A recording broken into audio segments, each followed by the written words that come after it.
বাবা আমাকে স্কুলে ভর্তি করাবে না? হ্যাঁ হ্যাঁ, দিয়াগুলো বিক্রি করে আসি, তারপর তোকে স্কুলে ভর্তি করাবো। আচ্ছা বাবা জলদি যাও। আচ্ছা খুকি, টাটা। আজকে এখানে সব পটাকাগুলো বিক্রি করব। সুন্দর করে গুছিয়ে রাখ, কাস্টমার আসবে। ওই দেখ ওখানে পটাকা আছে, ওখানে চল। ভাইয়া আপনাদের কাছে কি দিয়া পাওয়া যাবে? আমরা শুধু পটাকাই বিক্রি করি, দিয়া বিক্রি করি না। আম্মু একটা পটাকা নেই। চোখ, পটাকা দিয়ে কি করবে? আমার দিয়া লাগবে।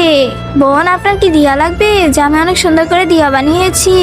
আরে এসব এখন নিয়ে এসেছে মানে আমার ব্যবসা চাঙ্গে। আরে এখানে রেখেছেন কেন? এখানে আমার দোকান। ভাইয়া আমার এখন দিয়া লাগবে তো নিয়েই যাবে গা। 50 টাকা 100 দিয়া।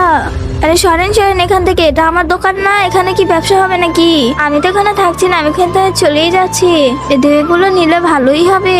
আর এত কথা বলছেন কেন? যান এখান থেকে। আচ্ছা ভাই আমি যাচ্ছি। আচ্ছা ভাই আপনি যান। ভাই আমি যাচ্ছি, আমার দিয়ে লাগবে তো, আমি দিয়ে কিনতে যাচ্ছি মার্কেট থেকে। দেখছিস এখন আমাদের দিয়েও আনতে হবে, না হলে তো ব্যবসা উঠে যাবে। এ বাবা এত তাড়াতাড়ি বিক্রি শেষ? না বাবা আজকে বিক্রি হয়নি একটাও। ভাই ভাই আপনি এখানে?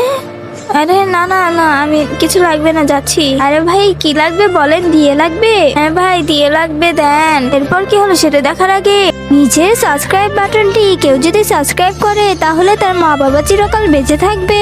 আর যারা লাইক করবে তাদের মনে আশা যেন পূরণ হয়, আর আমি দোয়া করে দিলাম। আচ্ছা ভাই ব্যাগটা দেন। আচ্ছা সব ভর সুন্দর করে। নেন ভাই আপনার 500 দিয়া। আচ্ছা ভাই নেন টাকা। কারো যেন কারোর দিক থেমে থাকে না।